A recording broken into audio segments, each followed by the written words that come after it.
մենք երբեմն չենք էլ գիտակցում, որ մենք մեղք ենք գործել։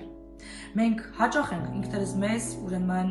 արդարացնում։ Իսկ այն մարդիկ, ովքեր արդար են, նրանք փրկիչի կարիք չունեն։ Նրանք Հիսուս Քրիստոսի կարիքը չունեն եւ նրանց շատ մեծ անակնկալ է սպասում հետո։ Երբ որ նրանք կանգնեն Աստծո առաջ եւ Աստված նրանց հարց տա, իսկ ինչ ես դու արել ինձ համար։ Այս կյանքը, որ ես քեզ տվել եմ, ում համար ես դու այն ապրել, կամ ինչ ես դու արել ինձ համար։ Առաջին բանը, որ պիտի անենք, հասկանանք, որ մենք մեղավոր ենք, ինչ գործեր անենք, միևնույնն է մեր գործերը մեզ չեն փրկելու, այլ խաչված Հիսուսը։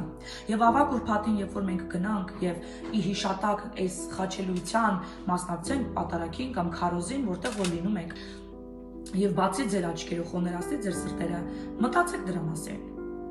Ինչ արեց Հիսուսը խաչի վրա, ինչ փոխանակություն կատարվեց խաչի վրա, եւ ինչ արեց այդ արյունը ձեզ համար։